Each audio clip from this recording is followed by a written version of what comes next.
ശ്രീമദ് ഭഗവത്ഗീത ധ്യാനം. നാരായണം നമസ്കൃത്യ നരം ചൈവ നരോത്തമം ദേവീം സരസ്വതീം വ്യാസം തതോ ജയമുദീരയേത്. നഷ്ടപ്രായേഷു ഭദ്രേഷു നിത്യം ഭാഗവത സേവയാ ഭഗവതേ ഉത്തമശ്ലോകേ ഭക്തിർഭവതി നൈഷ്ടകീ. മൂകം കരോതി വാചാലം പങ്കും ലംഘയതേ ഗിരിം യത്കൃപാതമഹം വന്ദേ പരമാനന്ദമാധവം. ശ്രീഗുരും ദീനതാരിണം ശ്രീചൈതന്യമീശ്വരം. ഓം അജ്ഞാനതിമിരാന്ധസ്യ ജ്ഞാനാഞ്ജനശലാകയാ ചക്ഷുരുന്മീലിതം യേന തസ്മൈ ശ്രീഗുരവേ നമഃ.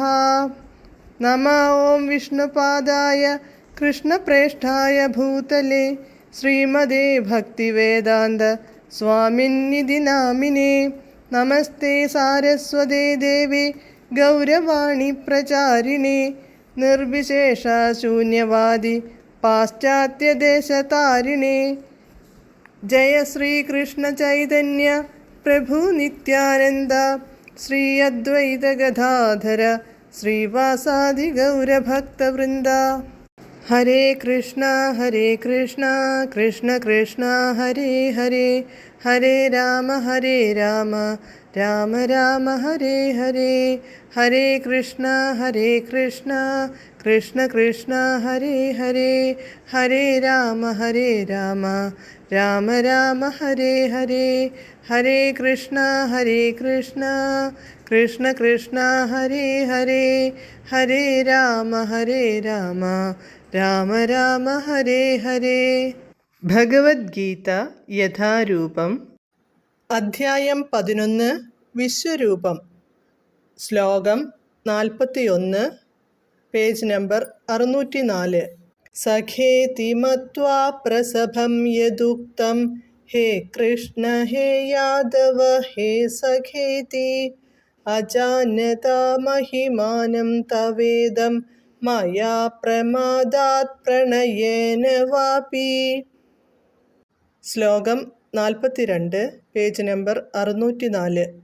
യച്ഛാവഹാസാർത്ഥമസത്കൃതോസി വിഹാരശയ്യാസനഭോജനേഷു ഏകോധവാപ്യച്യുത തത്സമക്ഷം തക്ഷാമയേ ത്വാമഹമപ്രമേയം. പദാനുപദം.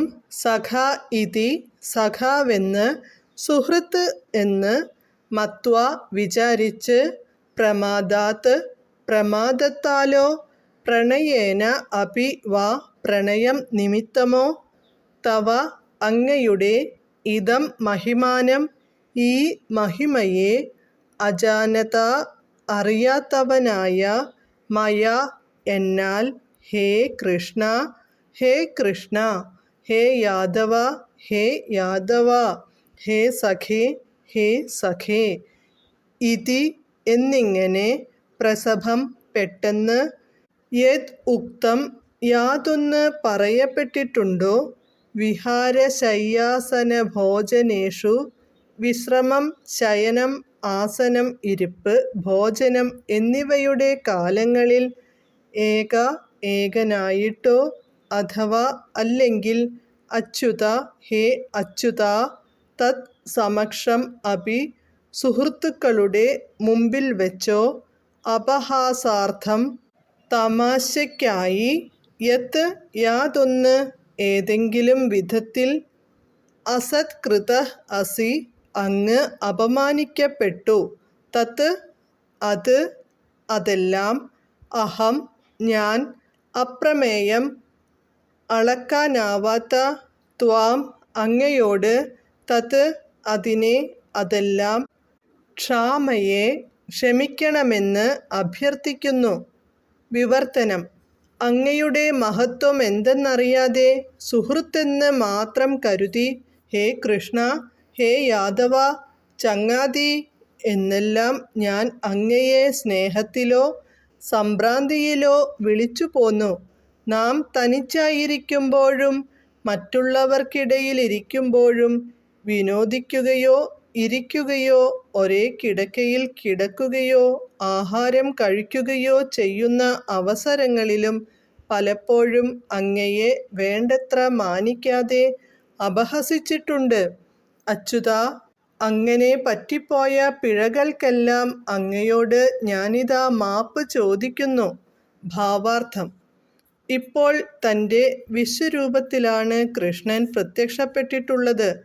എങ്കിലും ഭഗവാനുമായി തനിക്കുള്ള മൈത്രീ ബന്ധത്തെ അർജുനൻ സ്മരിക്കുകയാണ്. ആ ബന്ധത്തിന് ചേരുന്ന അനൗപചാരികങ്ങളായ പെരുമാറ്റങ്ങൾ തന്നിൽ നിന്ന് പലപ്പോഴും ഉണ്ടായിട്ടുണ്ടെന്ന് മനസ്സിലാക്കി അദ്ദേഹം ആ തെറ്റുകൾ ക്ഷമിക്കണമെന്ന് കൃഷ്ണനോട് അപേക്ഷിക്കുന്നു. ആത്മസുഹൃത്തായ കൃഷ്ണൻ പ്രസ്താവിച്ചിട്ടുപോലും ഇങ്ങനെ വിശ്വാത്മകമായ ഒരാകൃതി കൈക്കൊള്ളാൻ അദ്ദേഹത്തിന് കഴിയുമെന്ന് അർജുനൻ വിശ്വസിച്ചില്ല. എത്ര തവണയാണ് അദ്ദേഹത്തിൻ്റെ ഐശ്വര്യങ്ങളെ അറിയാതെ ഹേ കൃഷ്ണ, യാദവ, ചങ്ങാതി എന്നിങ്ങനെ വിളിച്ച് ഭഗവാനെ താൻ അപമാനിച്ചിട്ടുള്ളതെന്നുകൂടി അദ്ദേഹം ഓർക്കുന്നില്ല. എങ്കിലും അത്രയേറെ വിഭൂതികൾക്ക് അധിപതിയായ കൃഷ്ണൻ കരുണാനിധിയാകയാൽ അർജുനനെ സുഹൃത്തായി തന്നെ കരുതി പെരുമാറിപ്പോന്നു. അതാണ് ഭക്തനും ഭഗവാനും തമ്മിലുള്ള ദിവ്യമായ പരസ്പര പ്രേമബന്ധം. ജീവാത്മാവിന് കൃഷ്ണനോടുള്ള ബന്ധം സനാതനമാണ്. അത് മറക്കാനാവാത്തതാണെന്ന് അർജുനൻ്റെ പെരുമാറ്റത്തിൽ നിന്ന് വ്യക്തമാകുന്നു. വിശ്വരൂപത്തിൻ്റെ വിഭൂതി പൗഷ്കല്യം കണ്ടിട്ടും കൃഷ്ണനോടുള്ള മൈത്രീബന്ധം വിസ്മരിക്കുവാൻ കഴിയുന്നില്ല. ഹരേ കൃഷ്ണ.